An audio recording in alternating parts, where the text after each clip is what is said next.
the development of later Judaism.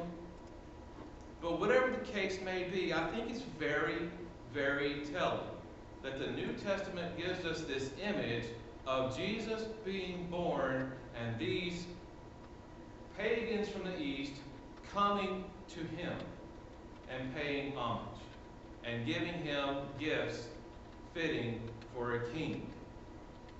And I think that while I made you suffer through all of those passages of Scripture, and poor Pamela had to read all those, and poor Amy, she was just here a minute ago, had to read all those verses last week. But if we read through all of these passages, I think you'll see that that's exactly the theme that they promote. Our call to worship was from Isaiah 60, 1 through 6. And is it possible to scroll back through those? Is that asking just to the first slide of the call to worship? Oh, sorry. Is it possible?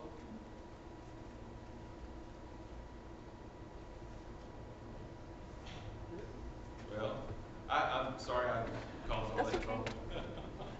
But, well, it'll pop up in a minute. And in the meantime, notice that in this passage, arise and shine, for your light has come.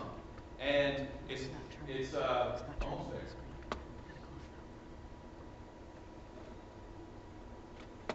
Yeah. Anyway, It's coming. Notice the language of creation. Remember in Genesis it says in the beginning God created the heavens and the earth, and there was darkness, or darkness covered the surface of the deep. There's this darkness that covers the earth, and then God says what?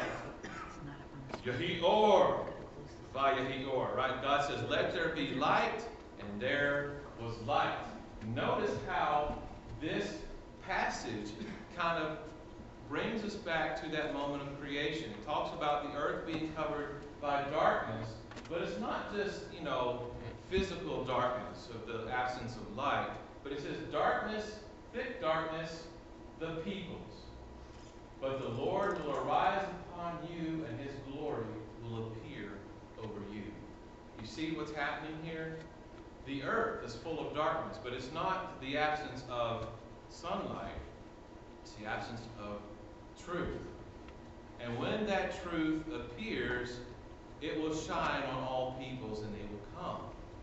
And they will be gathered. And as you read through that passage, next slide, please, you just kind of notice how it makes references. Nations shall come to your light. See that? So the imagery here is not just that God creates light to dispel the darkness at creation, but when there is darkness among the people, God sends his light into the world. What else follows? Prosperity follows.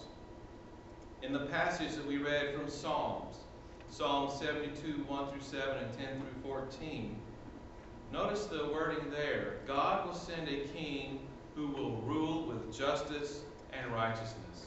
That's a theme that we've had over and over and over again during Advent. A king who will rule with justice and righteousness. And another thing that comes through to us through this passage is not only will this king be the king of Israel, but he'll also be the king of the whole earth. Another passage from the Gospel of Matthew. You don't have to worry about that now. Sorry about that. The Gospel of Matthew passage. We already know this story, right? You have the Magi from the east coming and paying homage to Jesus, and they leave him with their gifts of gold and frankincense and myrrh. And notice again that if these guys are foreigners, then they represent the different nations, right? What's another word, another biblical term for nations? Kingdoms? Very true, very true. That's a political term. Actually, I guess the other term I want for political too. But Peoples. Yeah. What's a either or, us or them kind of word, like Jews and Gentiles, right? Right? And the Spanish word, by the way, for peoples is gente, which is the same word as Gentile, right? The Hebrew word is going. I'm not giving you a vocabulary lesson. I'm just, kind of helping us to see the connections here. That this king, this light is not just for the people of Israel, Judah. This king is for all nations. Isaiah has announced this in Isaiah chapter 60. The psalmist points us in that direction. And we see a fulfillment in the Gospels in Matthew chapter 2 of foreigners, not just foreigners, Gentiles, coming to pay homage to the King of Israel. And notice that they are magi. We call them wise men because that's what churchy people do. But what are wise men, or what are magi? They are most likely priests of another faith, at least followers, adherents of another faith.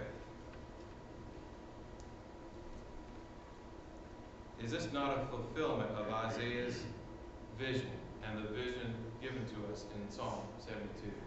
That the peoples shall come to the light. And then we get to Ephesians. Paul says, I am a prisoner of Christ for the sake of the Gentiles. What's another word for Gentiles? We're going in the direction now. Nations, right? The nations. And anytime we run across a word like nations or Gentiles, just kind of keep them in mind that we're talking about the same thing.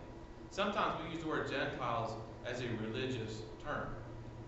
But we have to understand that it means other people. In their day, politics and religion, they're not really separated like they are for us today. Paul saw his mission as going to the nations and proclaiming that this Jesus, this King of the Jews, is the light for all nations. And that's why these 4 passages were chosen for today's reading. What was once known only to Israel, Paul says, he is making known to all nations. And the Gentiles are being called in, and the Gentiles are being incorporated. And I tell you what, let's do look at that passage from Ephesians, because I have a quiz question for you.